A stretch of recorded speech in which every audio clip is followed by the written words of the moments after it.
Capítulo 1. Andrómeda. Yo creo.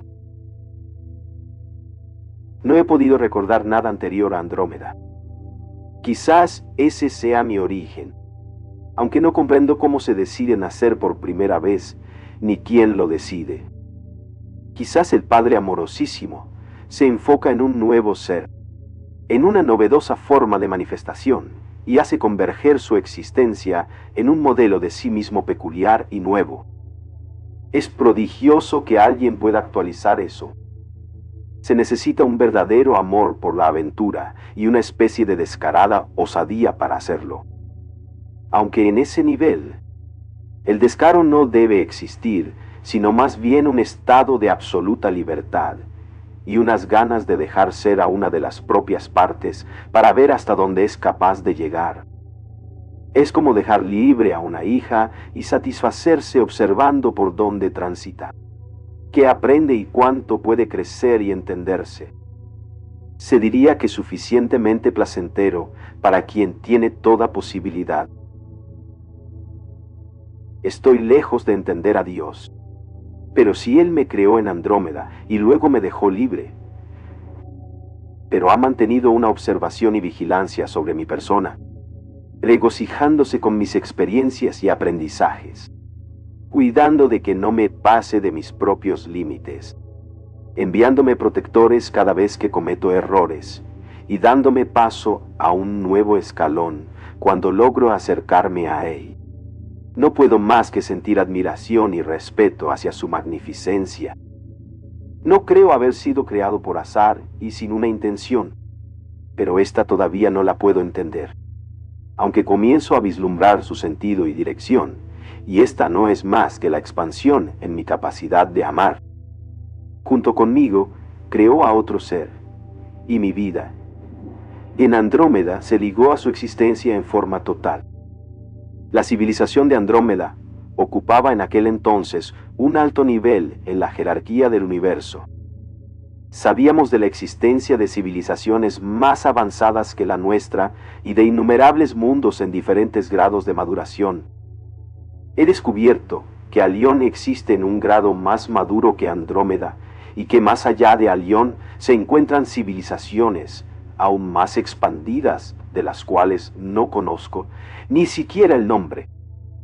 En estas vidas he estado en contacto con varios descendientes de Alión y con algunos alionitas originales, como el capitán Damen Si. A él lo escuché, pero no me puedo ni siquiera imaginar el estado de su conciencia, tan diferente y avanzada con respecto a la mía propia. También he conocido a otros exiliados de Andrómeda. En Andrómeda se recibe la notificación de la creación de nuevos seres, y en mi caso, la noticia del nacimiento de almas gemelas. Mi nombre original era Adaesus y el de mi compañera Balikai. En Andrómeda, todo el tiempo se penetra y se es penetrado en un constante estado de amor. Balikai y yo lo empezamos a experimentar desde muy pequeños. Andrómeda había resuelto, en aquella época, la mayor parte de sus problemas políticos y de mantenimiento. El gobierno estaba unificado y su dirección era espiritual. Los líderes gobernantes eran grandes iniciados y la población estaba consciente de que el desarrollo consistía en una incrementada capacidad para mantener y expandir el contacto con el espíritu a través de prácticas de meditación. Los problemas de alimentación, vivienda y vestido estaban prácticamente resueltos, y tanto yo como Balikai fuimos entrenados a permanecer en un estado meditativo casi constante. La arquitectura de Andrómeda era de una geometría equilibrada y perfecta. Además de las viviendas, existían grandes centros de meditación en los cuales se reunían miles de habitantes divididos de acuerdo al nivel de conciencia que habían alcanzado. El edificio principal de todo el conjunto arquitectónico estaba situado en una posición privilegiada y consistía en una enorme cúpula de cristal en cuyo centro se mantenía encendida una fuente energética de elevada frecuencia e intensidad. En ese templo se realizaban las iniciaciones de los nuevos seres, y cuando alguien lograba cambiar de estado, se le llevaba allí para ayudarlo a incrementar su energía vital.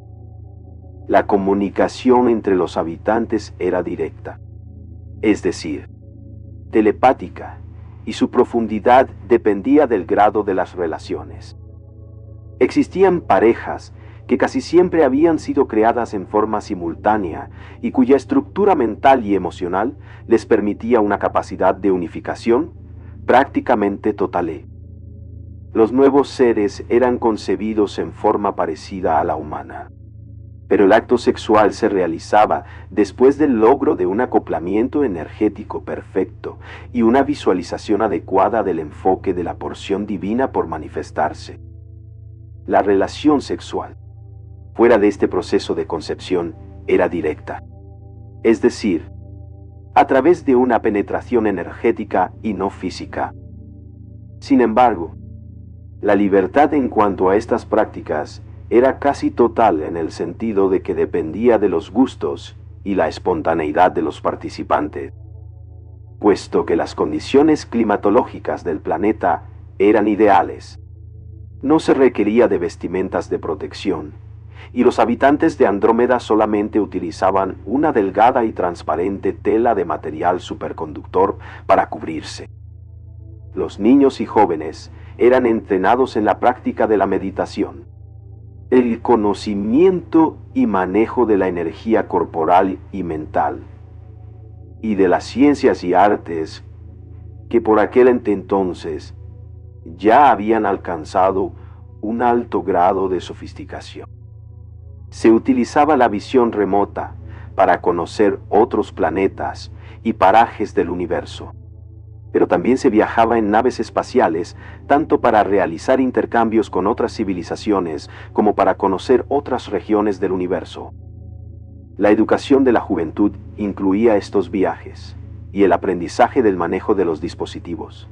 Para realizarlos, además, se enseñaban los principales lenguajes utilizados por diferentes civilizaciones de la misma y distintas galaxias, y la historia y características de ellas. El espacio era conocido hasta en su más fundamental estructura, lo que permitía grandes hazañas de modificación de su curvatura. Se conocían las principales rutas energéticas lineales, creadas por la jerarquía que servían para transitar entre diferentes zonas del universo. La zona prohibida del universo, poblada por planetas en desarrollo y civilizaciones nacientes, era conocida con exactitud en sus fronteras. Los jóvenes sabían que penetrar en ella no era permitido por el necesario aislamiento que la jerarquía había decretado a fin de evitar alteraciones en sus procesos de desarrollo y maduración. Estos estaban a cargo de la cúpula de la jerarquía. Está formada por los seres de más alto desarrollo espiritual de todo el universo. Eran los únicos capaces de detectar y comprender los designios del Padre amorosísimo. La penetración a la zona prohibida era castigada con el exilio en algún planeta de aprendizaje correctivo como la Tierra. Se había establecido un convenio entre Andrómeda y Alión que permitía a los niños de ambas civilizaciones visitarse y conocerse. Los habitantes de Alión ocupaban un nivel de desarrollo superior a los de Andrómeda. Este se manifestaba en algunas conductas como la transportación a través de la desestructuración atómica. De hecho, los habitantes de Alión prácticamente ya no utilizaban naves para viajar, sino que se desmaterializaban en una región y materializaban en otra a voluntad. Se sabía que civilizaciones aún más adelantadas vivían en un estado similar a la de la latice del espacio-tiempo, y para ellos ni la distancia ni el tiempo existían, por lo que podían enfocarse en cualquier región del universo sin necesidad de teletransportarse. Ni siquiera los habitantes de Alión habían logrado realizar tal portento. pero sus procedimientos de reestructuración atómica y molecular eran bastante avanzados con respecto a los de Andrómeda. Por otro lado, tanto en Andrómeda como en Alión, la esperanza de vida se había logrado extender al equivalente de 25.000 años terrestres, y se hacían investigaciones para aumentar aún más su duración. Una de las prácticas andromeicas de la meditación estaba orientada al logro de la activación de enfoques alternos del observador. Este era un intento de lograr la transportación tipo Alión y aún la ubicuidad de la jerarquía. Pero solo los más adelantados de entre los habitantes de Andrómeda habían logrado algunos avances satisfactorios en esa dirección. En cambio, Andrómeda gozaba de un merecido prestigio, aún entre la cúpula de la jerarquía, por el impulso y desarrollo del centro emocional de sus habitantes. La condición de permanencia en un estado de amor era un logro sólido de la civilización andromeica, como parte de nuestra educación. Y en una de las visitas de los niños de Alión, Balikai y yo conocimos a la hija de Damensi, llamada Dalin. Juntos jugábamos con nuestras mascotas, unos seres caprichosos y lanudos de extremidades aplanadas y en forma de hojas de lechuga que gustaban acariciarnos y nos seguían a todas partes. La niña era primorosa y a través de ella conocimos las costumbres del Alión y ella las nuestras. Balikai y yo teníamos planeado dedicar algún tiempo a viajar y conocer otros planetas. Hicimos la solicitud al Consejo Kármico y éste aceptó. Nos preparamos durante 5 años estelares y en ese lapso nuestro amor se engrandeció y profundizó. Casi no nos separábamos y lo que más nos gustaba era la creación y el deleite de cuerpos mentales novedosos y la música. Esta última era de una originalidad pasmosa. Las grandes obras musicales eran matemáticamente perfectas y representaban diferentes modelos de la organización del universo y sus habitantes. Durante jornadas interminables, la escuchábamos cambiando de estado emocional y transformándonos en los seres que esa música celestial quería representar. El ego era una estructura prácticamente desconocida en Andrómeda. Cada quien allí se sentía diferente, pero simultáneamente igual al resto. Era muy claro, para todos, que el camino implicaba un ser uno mismo, en ausencia de definiciones, y todos buscaban oportunidades para expandirse. El amor entre Balikai y yo era una de esas oportunidades, y ambos lo sabíamos. Teníamos un claro proyecto de vida, y este se asociaba con el mantenimiento y la profundización de nuestro sentimiento. Éramos considerados una pareja ejemplar, y seguramente todo ello favoreció la decisión del Consejo. Nos asignaron una nave pequeña pero perfectamente acondicionada para permitir viajes seguros a través de las rutas energéticas lineales. Primero hicimos varias travesías a los planetas cercanos. Ambientábamos la nave con las últimas composiciones musicales creadas en Andrómeda y nos deleitábamos con los espectáculos de las estrellas y los paisajes increíbles de mundos rojizos, azules y violetas con varios soles y multitud de lunas. En una ocasión flotamos casi una eternidad sobre un mar plateado y rugiente mientras nos hacíamos el amor. Descubríamos constelaciones y nos internábamos dentro de mares de aerolitos de puntas cristalinas, observando el reflejo de las explosiones de supernovas en sus aristas. Todo era belleza y aventura, y todo estaba matizado por una sensación de amor mutuo, indestructible. Cerca de Instra, nos abordó una nave de patrullaje, y nuestro estado los dejó pasmados de admiración. Empezamos a pensar que habíamos llegado a la perfección. No podíamos concebir un estado más exaltado que el nuestro. Descendimos en un planeta encantador y deshabitado.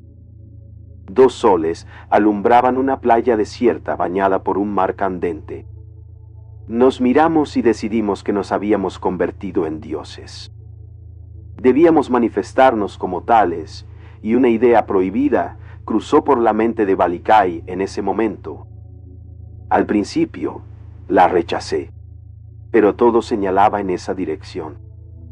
Durante 2 años estelares revisamos los archivos extragalácticos y por fin lo encontramos. Se trataba de un planeta cuyos habitantes estaban divididos por rivalidades ancestrales. De hecho, el análisis de las líneas del mundo señalaba una posibilidad de 84% de autodestrucción. Era el lugar adecuado para probar la fuerza de nuestro amor. Enfilamos en su dirección y con una sensación de sobresalto logramos atravesar la frontera de la zona prohibida del universo. Sabíamos que la jerarquía nos observaba, pero ¿quiénes eran ellos para prohibir un acto compasivo de tal grandeza? No habíamos mantenido nuestro amor hasta llegar a su divinización. Seguramente reconocerían en nosotros a los elegidos para reinar en ese mundo y llevarlo hasta nuestra propia elevación. La zona prohibida irradiaba una atmósfera de temor. Allí ocurrían las transformaciones más dramáticas de todo el universo. En ocasiones, sistemas planetarios completos se esfumaban, y en otras un planeta alcanzaba el grado suficiente de maduración para poder acceder a la unidad con una civilización que aceptaba guiarlos, con la autorización de la jerarquía. El planeta al cual nos aproximábamos estaba habitado por salvajes, pero la aparición de 2 dioses visibles era su oportunidad para comenzar un desarrollo hacia el amor. Nuestras computadoras ya señalaban la presencia cercana del planeta, cuando algo comenzó a fallar. La nave perdió estabilidad y Balikai y yo supimos que había llegado el fin. Nos abrazamos y fuimos trasladados al interior de una cúpula, y allí nos separaron. No supe más de Balikai, pero me imagino que, como a mí, le permitieron despedirse de sus padres. También supe que Dalime había corrido una suerte similar a la nuestra, pero no pude averiguar por qué. Nos dijeron que hasta no haber aprendido lo que debíamos aprender, olvidaríamos nuestro origen, pero siempre habría en nuestro espíritu una añoranza, y ella sería nuestra guía. Cardam, mi padre y maestro, me acompañó mientras se hacían los preparativos para mi partida. Se eligió el planeta Tierra para mi exilio, y el Consejo Kármico consideró que 11 reencarnaciones tendrían una probabilidad del 95% para enseñarme lo que debía aprender. Cardam era un gran experto en informática, y antes de conectarme al mecanismo de desmaterialización, me prometió que me ayudaría. Sus últimas palabras fueron: te amo y me haré presente ante ti cuando estés listo para regresar hacia el final de tu 11ª vida.